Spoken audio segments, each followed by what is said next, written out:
Good day, and welcome to episode 263 of Live Happy Now.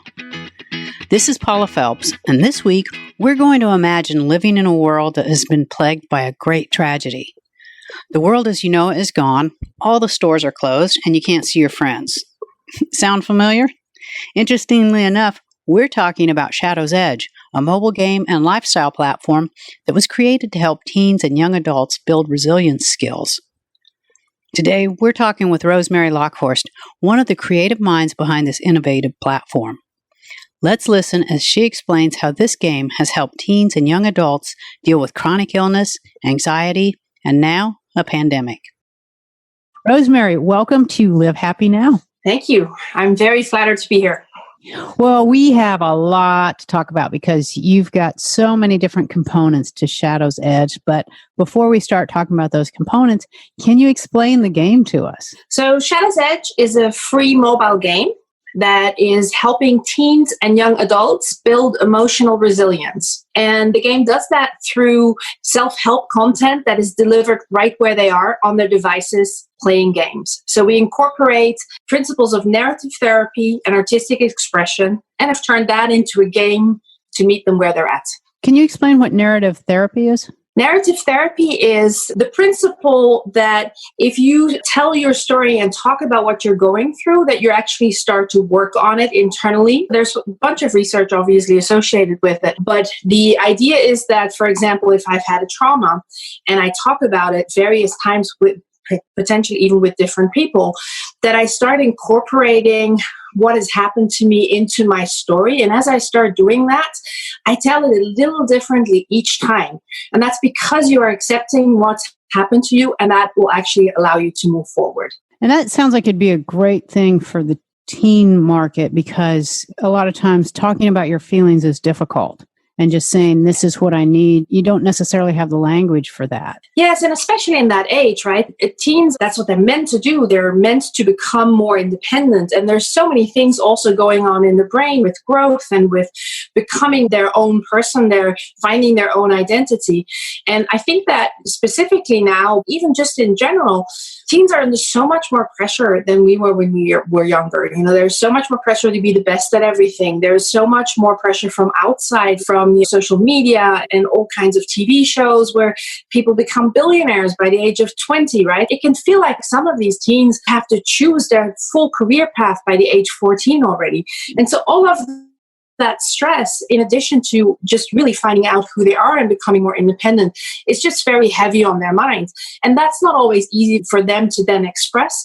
And in addition to that, our research has also shown, when we were harvesting over 14 million conversations of teens online, that they actually prefer reaching out to somebody that is potentially not really in their immediate field because they don't know if they would be understood there. And you mentioned the research. You did a lot of research. There's so much science and research that goes into the back end of this. And I want to get to that, but you have created this whole platform. Can you talk about where the idea began to get us here? Absolutely. And we're more than just a game. And that's why this is a great question to then answer a little bit so that you can see sort of how it all came together. It all started with a book. Our founder, Sherry Sobrato, she had a brain tumor when she was younger. And she experienced firsthand that there's really no tools that are appealing and engaging for young people out there to help them through that journey of dealing with something really harsh that comes your way. And so when against all odds she survived, she actually went into psychology. And for years, she did lots of workshops with teens and with young adults. And upon her 25th year of survivorship, she then decided she wanted to do more. And so she wrote a book with a friend that was called Digging Deep. And for that, she set up a foundation. And the foundation, Digging Deep, published the book and distributed it to over 700 hospitals in the US with about 35,000 copies, basically, to parents, professionals, psychologists. And they all started working with the book and they loved it. And so with that, she also then established a blog for parents and professionals to help them, guide them, how to deal with these kinds of things, how to talk to your teen, all kinds of subjects. And a lot of those subjects actually came from parents and were requested by healthcare professionals. And that's sort of where I entered. She was running out of books and I knew her already. We were friends. She knew I had a technical background and she knew I had a storytelling background. And so she said, Rosie, I really want to do more with this and I'm running out of books. How can I make this into something digital? How can we reach a wider audience with this self-help content that we've had in the book?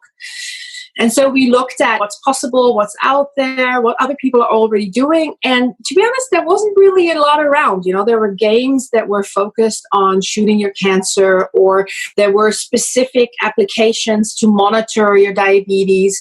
There were things to make you feel more healthy physically, but not really on the mental side. And so we really set out to do something that helps teens in a medium that they're comfortable with. And so that's why we decided to build a game versus an application. And doing it in an online format, like you said, that is where they live and that's what they do. And it also makes it very private for them, doesn't it? They can use this and don't need to be concerned that someone else is going to see what they're doing. Absolutely. It gives them a safe space. It gives them something that is not attached with stigma. A lot of times, and this is a problem that widely exists, according to the Association of Psychologists of America, 27% of young people, which is the World Health Organization's definition from 10 to 24, actually say that they have experienced at least one depressive episode in their teens. And 75% said that they could use a little more emotional help. They've self-admitted that. But oftentimes, if you say that you're feeling depressed or that you're stressed out or that you can't handle things, then there's a stigma attached to this, right? And that is something that, of course, is very difficult for these teens to deal with. And if they have a tool like Shadow's Edge, where they can go into that tool, nobody knows what they're doing. They're playing a game, so nobody knows really that they're working on themselves and on their issues. It just gives them a lower threshold to actually start doing something. And then the other thing, if you look at what the game does, it helps them process all of those feelings. And this is why we're unique versus other applications. We take them through that journey of processing. We take them through the stages that happen when you first started to feel insecure about yourself or when something dramatic happens into your life. And game mechanics lend themselves well to this because they're suspended in a different world, right? It seems like not the real world, and yet in that game, they are building skills that they can take back into their real life. Yeah, so can you talk about the world that they do reside in when they're playing Shadow's Edge? Of course. So Shadow's Edge is a city, and it's been hit by a terrible storm. Actually, much like what has happened to us now with the coronavirus, right? And so as you enter Shadow's Edge, the world is much like lockdown. The shops are closed, everything is dark and dreary. And in Shadow's Edge, the storm had raged and then it froze time. So when you're there, you can see everything's still out of whack. It's disrupted. And that's the phase that you end up in. It's called disruption. That's level 1. And then you meet this character, and the character Ty will tell you that she got stuck in the elevator when the storm hit. And when she got out, everybody else was gone. And now she's alone in the city. And she doesn't really know, what to do, but she thinks it has something to do with the journal. And what you have to do as a quest of the players, you have to find the pages of the journal that were scattered all over town. And then you answer the therapeutic questions that are on them. And those are much like you would get in and around therapy or in a self-help book. So you start exploring the world. When you find these questions and you answer them, 2 things happen. One is you get tools to spray paint and to make graffiti and art all over town to make the city beautiful again. And the second thing is, for both writing and for spray painting, a part of the city comes back to life. So plants will start growing, buildings will repair themselves, animals will come back to the city, lights will go on in the window. And as you start doing that, you start leveling up and bigger steps will start happening and bigger progress. So after you've gone through the phase of disruption, you will end in disillusionment, which is kind of what we're stuck in now, right? We think, is this ever going to end? You're disillusioned about what's happening, maybe about everything that's happening around you in the world. You feel disconnected even from yourself. One day you think, this is great, we're going to get out of this. One day you think, oh my God, what have I done? Nothing's ever going to change. And that's the disillusionment phase. And so there you find questions really about self-doubt, for example. And as you level up further, you go into this phase we call discovery. And discovery is when you start incorporating what has happened into your life and actually living and moving forward with that. So there's questions in there about goal settings, about what you want to be, where you want to go, things that you want to try out maybe. There's prompts to communicate with others about what you're going through. So it's much more outgoing and much more a step towards the real world, so that they can take all of these skills that they've been building and the work that they've done on themselves and understanding themselves better. And they can take that and then start building communication skills also towards people in the real world. And the way that you've done the content, it's really well developed. So what kind of research did you do to make sure you were checking all the boxes on that journey? We did a ton of research. So we did a big data research where we harvested conversation online of what teens are talking about online in relationship to illnesses, traumas, mental health, and depression, anxiety, and all those types of topics. And we found that teens really do want to talk about these issues. They just really don't know how or who to that they best can talk. Because it can be awkward talking to a best friend sometimes because you don't want that relationship to change. You don't want the other person to feel more responsible. And so it just changes the dynamic sometimes, and that scares them off. We also did a impact study. So from the very first thing that we did, from the very first workshop, we have involved teens and young adults in making the game. And we started out with chronic illness, really focusing on that and making people with chronic illnesses, serious illnesses, stronger emotionally. But as we started testing with young adults and with teens, we really had a lot of requests from people saying, well, I just feel anxious, but I'm not diagnosed. Can I play too? Or my brother wants to play because he wants to understand me better. Or my friend would like to play too because she thinks it can calm her down. And so we started opening it up to really a wider audience. And as we went through that testing process over about 6 months, doing new iterations of the game, and then again testing again, and then iterating again, and testing again, we then came to a beta version. And there we did an impact study with the emotional health department of the Dutch government and with the University of Twente in the Netherlands. And with that study, we looked at a baseline study and an end study and a play time of 6 weeks in between. And we evaluated factors of resilience and had we created something that created impact on resilience. And if we talk about resilience, these are things like proactive coping or optimism or a positive self-identity. All those things come into play when you want to become emotionally stronger. And so that's what we tested, and the results were really, really positive. Positive enough for Laureus Children's Hospital in Chicago to then want to do a clinical study. And we've just finished the data gathering end of March, and we will be publishing, or actually Laureus Children's Hospital will be publishing in August the results of the clinical study that we did with 196 cancer patients that are just going into remission. And I have to say, the best part about this was for us, really, we worked with psychologists on the content, on the metaphors, on putting all of that knowledge into the game. But the best part for me was really working with the teens. And we wouldn't have been able to do that without our development studio, Little Chicken Game Company, because most development studios are not too fond sometimes of having their players in the workshops and in the development cycle. So that was fantastic. You also have a blog on there that speaks about modern topics, things that are going on, such as you talk about the pandemic and how it affects them. How do you come up with your blog topics, and who writes those? It's a mixture. We have over 200 teens that are still helping us with all kinds of things. So they help us by influencing the things that they want to see on social media and that they want to hear on social media. Some of them help us with the tutorial videos, for example, for YouTube, or even with promotion videos. We have teens and young adults that are on our advisory board that help us as well. And specifically, one of the things that came back quite early on, which we didn't have in the first phase of the game, was that they really wanted a community. They wanted a safe space where there was no judgment from others, but they did want to talk to others, or they did want to share with others. And so in the game, at some point, you unlock this thing we call Shadowgram. And that's like an Instagram, but in the game. So you can post something from your world. You can't post your journal because that's private. That's your private journey, your private thoughts.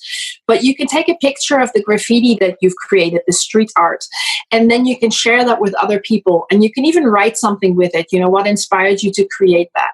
And we've seen that part of the community has really started to grow. And that's where we're really investing a lot in now over the next couple of months. Specifically now with what's happened with COVID, we've seen that that's something that there's really a need for, where people can sometimes just vent, sometimes express themselves in the way that they want without being judged by others. And so that part we then also took into our social media and into our blog, where we said, okay, look, this is for you.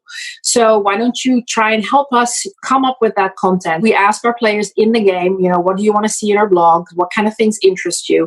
And then depending on what it is, we write it if it's something that is more advice, but we also really favor experience stories. So we feature, some of our players, some of our team have had issues in the past. Like, for example, I've had a chronic illness, so I write about that sometimes.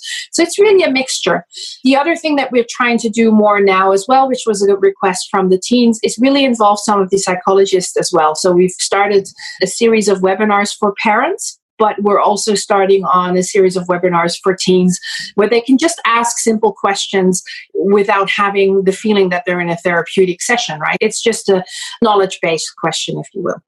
And I'm glad you mentioned the parents, because obviously this is a platform for teenagers, young adults, but there are ways that parents can use this and tools like it to improve or maintain their teens' mental health. Is that correct? We have some parents that actually play with their teens, that create drawings together or look at some of the questions together. For example, there's a question in there, which is always my favorite. It's called the Masked Me. And I was really positively surprised when my own niece, who also plays the game, she's had a lot of difficulty with growth in her life because she's super tall for her age. She's been playing the game, and she was saying she used that question with her mother because it says, well, have you ever felt that somebody is not seeing the real you, the one that you want them to see, but they're seeing a mask? And then it asks you to draw the mask on the theater building in the city, basically by graffiti. And then you go back into the journal and you explain the difference between it and how you would like to be seen. And so she's been using that as a communication tool with her mother to get that aligned better. And there's questions like that in the game that you could do with other people, or that you could use as a discussion basis, for example, in a professional or classical therapy setting. It just feels like it can ask some questions or bring up some questions that might be awkward to just bring up out of the blue. That's true. There are obviously questions that help you to dig deep. Our intent was never to create a game that distracts from what you're going through, but actually really help you to think about what's going on with you. Because the more you know yourself, the better you also know how you react to certain situations. And I feel, for example, in the situation we have now with COVID, there's so much that these young people are missing out on: high school or college graduations, friends, holidays now, right? In the summer holidays, what are they going to do there? It's certainly not the plans that they were hoping for. And that can also leave a void. It's almost like a little bit of PTSD, if you will, right? It's the insecurity.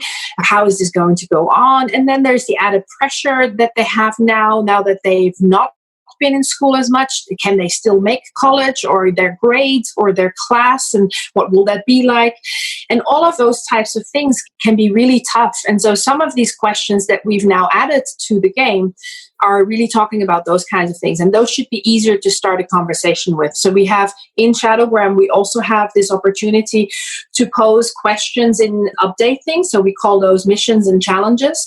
We run weekly challenges according to what the teens and young adults have asked us for. The players give us some of the topics and some of the input. And then we ask questions and say things like, we had a challenge for COVID, for example. If you've missed your high school graduation, paint on a wall what you would have wanted your perfect graduation to be like, and then post that. And they would get a reward in the game for doing that, for example. And then we'd also ask them, when they got the reward, to then go out and talk to their parents about it, and say, here's really what I would have wanted, and see if there's a way that you can get that feeling, at least, of having a celebration still. That's terrific. This fills so many voids that's super essential right now. It's great that it was already in place as this began. So do you have some new things coming up with it, or can you talk about where you're going with it in the future?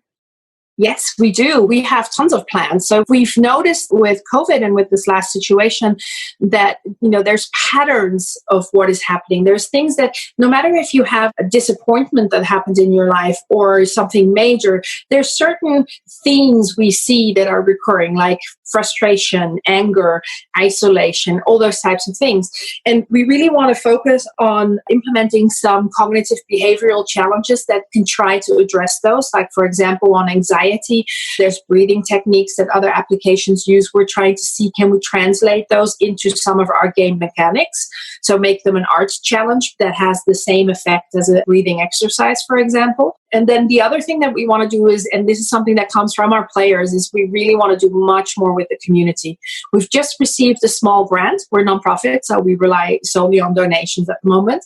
And so we've just received a small grant from the Dutch government focused on community and these topics of isolation and all those things around COVID that are now so essential.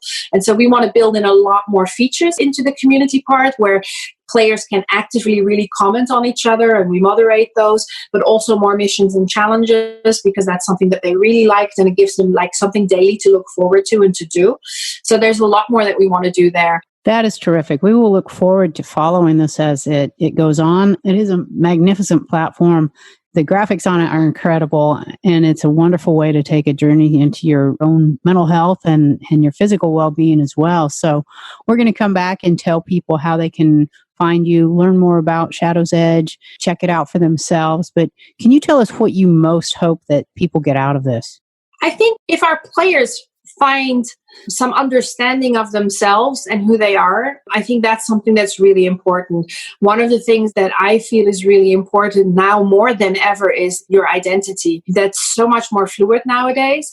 And I think if they can find out things about themselves and be proud of those things, and we can help them do that, that would be really amazing. Rosemary, thank you so much for spending time today and talking to me about Shadow's Edge. Thank you very much for having us.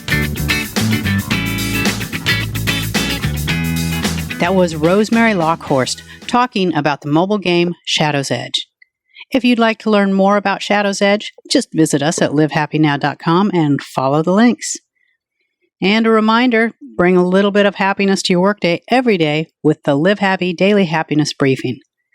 Visit our website for a link to enable this as a skill, then start your morning by saying, "Alexa, give me my Live Happy Daily Happiness Briefing." That is all we have time for today. We'll meet you back here again next week for an all-new episode. And until then, this is Paula Phelps, reminding you to make every day a happy one.